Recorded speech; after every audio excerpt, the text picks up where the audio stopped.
എൻ്റെ ഉമ്മയ്ക്ക് ഒരു അനുജത്തി അടക്കം 8 സഹോദരി സഹോദരന്മാരായിരുന്നു ഉണ്ടായിരുന്നത്. ഞാൻ പറഞ്ഞത് കേട്ടതാണ്. എൻ്റെ ഉമ്മയുടെ 2 ജ്യേഷ്ഠന്മാർ അവര് യൗവനകാലത്ത് തന്നെ മരിച്ചുപോയി. ആദ്യം ഒരാൾ മരിച്ചു, ഒരു 6 മാസത്തിന് ശേഷം അടുത്ത ആളും കൂടെ മരിച്ചു. അപ്പൊ ഇത് നമ്മുടെ ആ വീട്ടില് വല്ലാത്തൊരു സ്ഥിതിവിശേഷത്തിലൂടെ കടന്നുപോയി. അപ്പോ നല്ല ഒരു ഇസ്ലാം മത വിശ്വാസികളായിരുന്നു. അപ്പോൾ അവർ അവരുടേതായ പ്രാർത്ഥനയിലൂടെ ഈ ഒരു സ്ഥിതിവിശേഷത്തെ സമീപിച്ചു.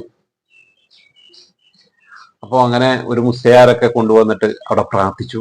അപ്പോൾ ആ മുസ്ലിയാർ പറഞ്ഞു, ഇത് ആരോ മാരണം ചെയ്തിട്ട് ഇവരെ കൊന്നുകളഞ്ഞതാണ്. അപ്പൊ പിന്നെ അതിന്റെ പിന്നാലെയായി അന്വേഷണങ്ങൾ. അപ്പോൾ മുമ്പൊക്കെ നമുക്കറിയാം, നമ്മൾ മൂത്രം ഒഴിക്കാൻ വേണ്ടിയിട്ട് പിന്നെ ഈ മെടഞ്ഞ ഓല കൊണ്ട് ചെറിയൊരു ഷെഡ് പോലെ കിട്ടും. എന്നിട്ട് ഇതിൻ്റെ അകത്താണ് എല്ലാവരും പോയിട്ട് പിന്നെ മൂത്രം ഒഴിക്കുക. അന്നൊന്നും ഈ ബാത്റൂമും ടോയ്ലറ്റൊന്നും അങ്ങനെ സർവ്വസാധാരണമാവാത്ത ഒരു കാലമാണ്. അപ്പോ ഇവര് അപ്പൊ ഈ 2 പേരും അവിടെ പോയിട്ടാണ് ഇവരുടെ കാര്യങ്ങളൊക്കെ നടത്തുക. അപ്പോ അവിടെ ഇവര് പരിശോധിച്ചപ്പോൾ ഒരു തകിട്ട് കിട്ടി, ഒരു തകിട്ടിന്റെ കഷ്ണം കിട്ടി. അപ്പോൾ അതിലെന്തോ ഖുർആനിലൊക്കെ എഴുതിയ ഒരു തകിട്ട്. അപ്പോ തൊട്ട അയൽവാസി ഈ നമ്മുടെ ഈ കുടുംബം നശിപ്പിക്കാൻ വേണ്ടിയിട്ട് ചെയ്ത ഒരു മാരകമായ ഒരു രീതിയായിരുന്നു അത്. പ്രിയപ്പെട്ടവരെ, നമുക്കറിയാം ഇന്നും ഇങ്ങനെയുള്ള സാത്താന്റെ ഒരുപാട് കാര്യങ്ങൾ നമ്മുടെ ചുറ്റും നടക്കുന്നുണ്ട്. ഇതൊരു സത്യമാണ്. ഞാൻ കുറച്ചു നാള് എൻ്റെ ജോലി ആവശ്യാർത്ഥം ഞാൻ ബഹ്റൈനിലായിരുന്നു.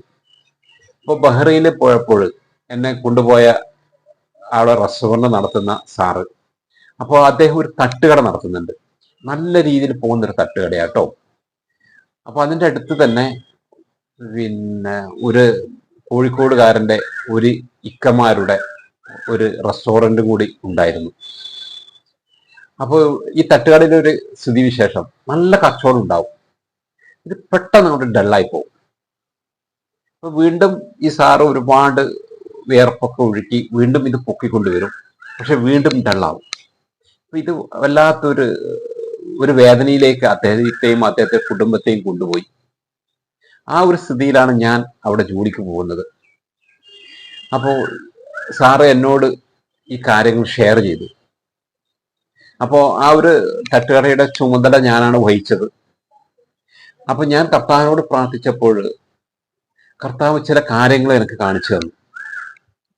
കാരണം ഈ തൊട്ടടുത്ത് റെസ്റ്റോറൻറ്റ് നടത്തുന്ന ഈ ഇക്കമാര് അവർ 3 പേർ ഷെയർ ആയിട്ടാണ് ചെയ്യുന്നത്. അപ്പൊ ഇവർ കോഴിക്കോട് സ്വദേശികളാണ്. അതിലൊരു മനുഷ്യൻ കോഴിക്കോടേക്ക് ഇടക്കിടക്ക് നാട്ടിൽ പോകും, തിരിച്ചു വരും, നാട്ടിൽ തിരിച്ചു വരും. തിരിച്ചു വന്നാൽ ഇദ്ദേഹം ആദ്യം ചെയ്യുന്നത്, കാരണം അദ്ദേഹം റെസ്റ്റോറൻറ്റ് നടത്തുന്ന ആ റെസ്റ്റോറൻറ്റ് ഉടമയാണ്, പക്ഷെ ഇദ്ദേഹം ആദ്യം ചെയ്യുന്നത് ഞാൻ ജോലി ചെയ്യുന്ന ഈ തട്ടുകടയിലേക്ക് വന്നിട്ട് ചായ കുടിക്കുക എന്നതാണ്. അപ്പൊ ചായ കുടിച്ചതിന് ശേഷം അവിടെ ബീഡിയാണ്, നമുക്കറിയാം. അപ്പോൾ ഒരു ബീഡിയുടെ നോട്ട് തരും. അപ്പോൾ ക്യാഷർ അത് വാങ്ങി ഷെൽഫിൽ വെക്കും. പ്രിയപ്പെട്ടവരെ, ഞാൻ പ്രാർത്ഥിച്ചപ്പോൾ ഈശോ എനിക്ക് കാണിച്ചു തന്നു, ആ നോട്ടില് അദ്ദേഹം നാട്ടിൽ നിന്ന് ഏതോ ഒരു മുസ്ലിയാരെ കൊണ്ട് ചിലപ്പോൾ ജിന്നുമ്മയായിരിക്കാം, അപ്പൊ ഇതിലെന്തൊക്കെയോ മാരണം എഴുതി വെച്ചിട്ട്, അറബിയിൽ എന്തൊക്കെ എഴുതി വെച്ചിട്ട് കൊണ്ടുവരുന്നതാണ്. അപ്പൊ ഇത് വാങ്ങി ആ റെസ്റ്റോറൻറ്റിൽ ആ തട്ടുകടയിൽ നമ്മൾ സൂക്ഷിച്ചതിന് ശേഷമാണ് പിന്നെ വീണ്ടും ഈ റെസ്റ്റോറൻറ്റ് ഈ തട്ടുകട ഡള്ളായി പോകുന്നത്.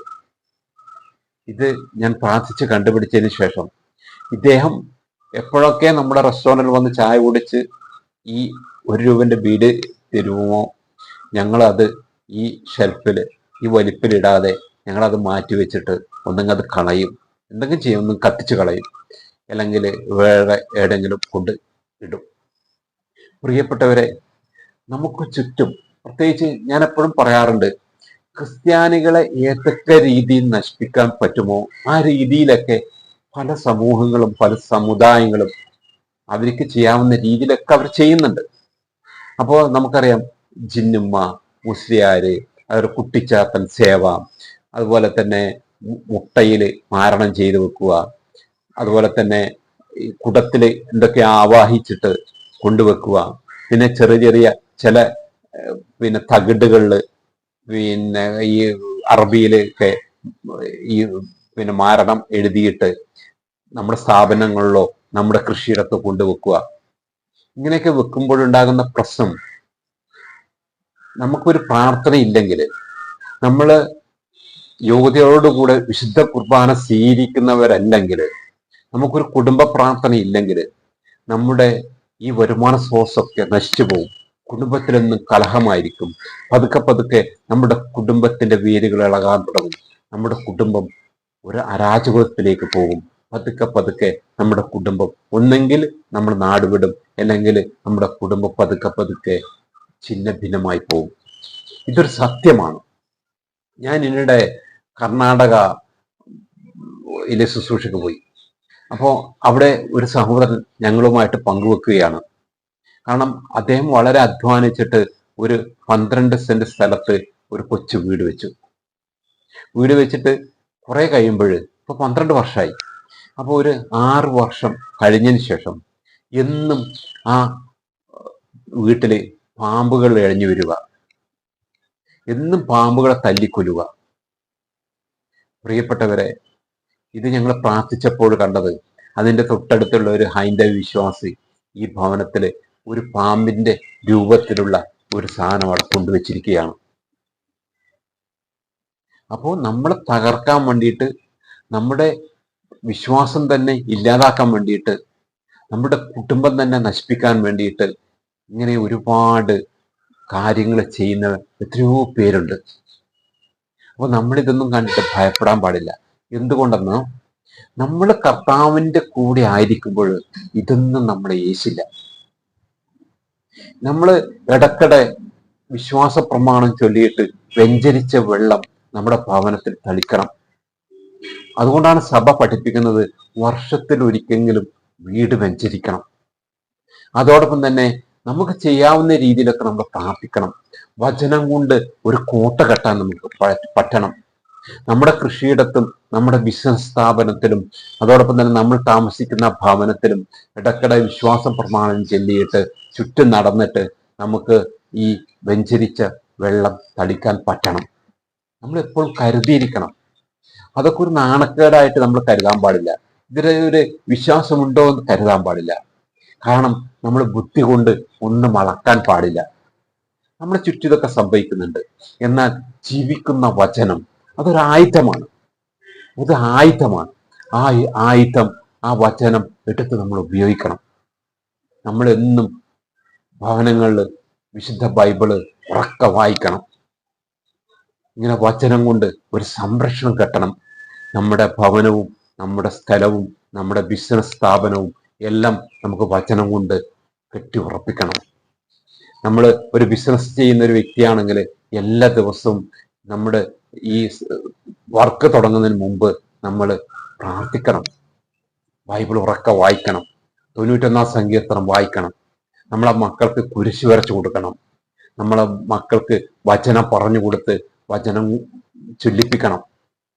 അപ്പൊ ഇങ്ങനെയൊക്കെ ഉണ്ടെങ്കിൽ ഒരു മാരണവും ഒരു തകിടും ഒരു കുട്ടിച്ചാത്തനും ഒരു ഉമ്മമാരും ഒരു മുസ്ലിയാരുമാരും ഒരു പ്രാർത്ഥിച്ച് അവർ നിക്ഷേപിക്കുന്ന ഒരു മുട്ടയും നമ്മളെ ഒന്നും ചെയ്യില്ല. പ്രിയപ്പെട്ടവരെ, നമുക്ക് വചനത്തിന്റെ കോട്ട കെട്ടാം. Praise the Lord.